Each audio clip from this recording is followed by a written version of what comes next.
Well, sop my gravy. I was sitting out here under the banyan tree swatting skeeters and wondering why folks believe more hogwash per square inch today than the White Queen could believe impossible things before breakfast.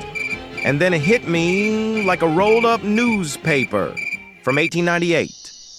It's the GeezerMedia, that ancient, wheezy contraption that's been pimping snake oil into merkin eyeballs since before Teddy Roosevelt could grow a mustache. Howdy, howdy, friends and neighbors. This is Radio Farside, coming to you live from the last porch before the jungle swallows the truth. I'm Rufus T. Filibuster, your barefoot broadcaster, curmudgeonly commentator, and part-time mosquito decoy. Today's sermon is titled The Great Merkin Gaslight, or How We Learned to Stop Thinking and Love the Propaganda. Let's rewind the mental cassette, shall we? Back to the days of William Randolph Hearst, who once telegrammed a photographer in Cuba saying, "You furnish the pictures and I'll furnish the war." That's right. GeezerMedia Industrial Complex kicked off by starting a war with more fiction than a Harlequin romance novel. That was the Spanish-American War. Brought to you by yellow journalism and rich men looking for a good place to plant a flag. The only thing missing from that bit of yellow journalism was yellow cake uranium.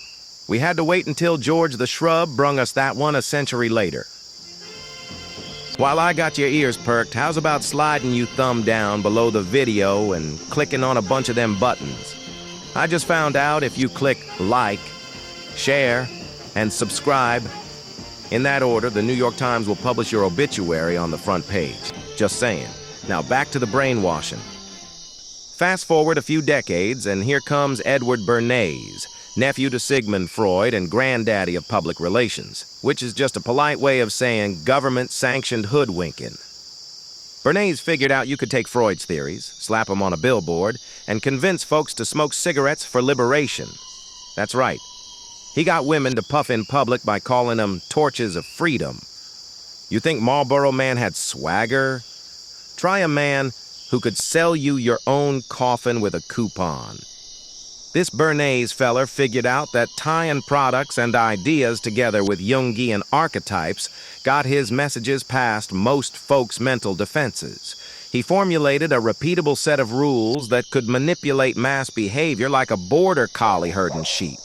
He found that if you wrap a dog turd in enough flags, most folks will end up saluting it. Now, if Bernays was the snake oil artisan, Goebbels was the industrial manufacturer. Old Herman, bless his dark, shriveled little heart, figured out that if you lie loud enough, long enough, and with just enough patriotic seasoning, you could get otherwise decent folks to goose step into hell. He used film, radio, newspapers, heck, probably skywriting if he'd had the budget, to turn human beings into cogs in a war machine built on make-believe. Sound familiar yet? See, nowadays we got a whole buffet of propaganda. 24 hours a day, all you can stomach. Cable news, social media, fact-checkers who wouldn't know a fact if it bit them on their blessed assurances.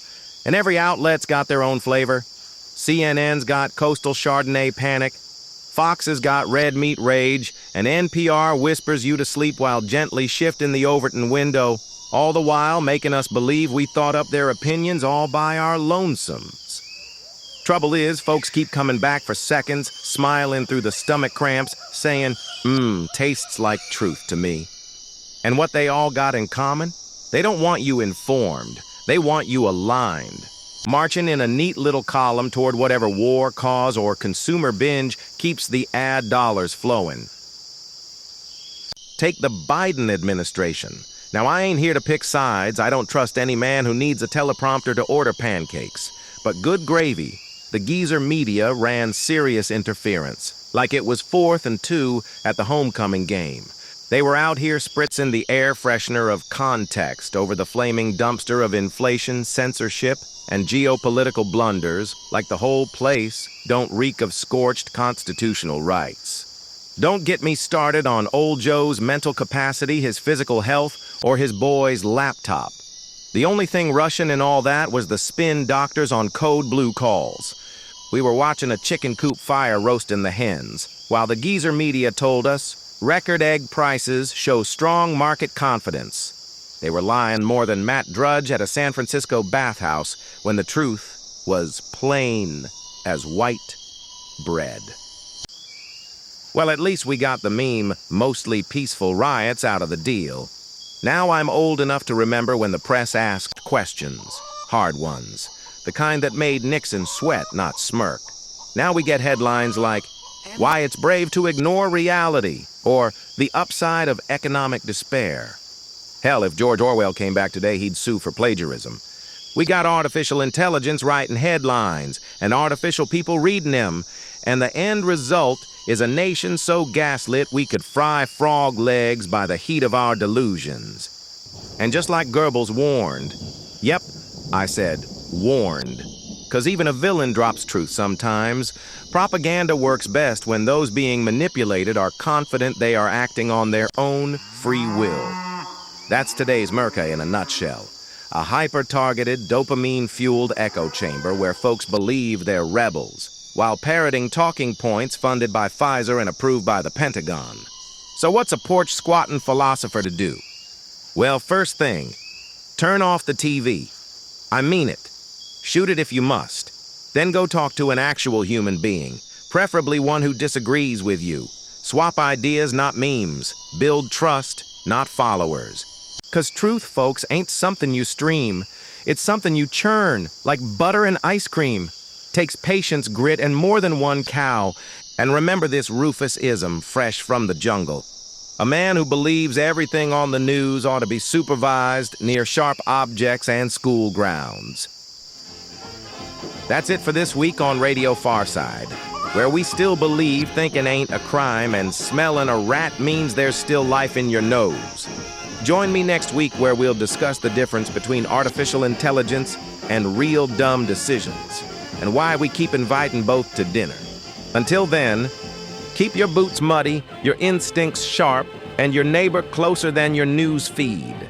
Click some buttons on your way out and mind the Komodo dragons. This is Rufus T. Filibuster, signing off with a wink and a jig.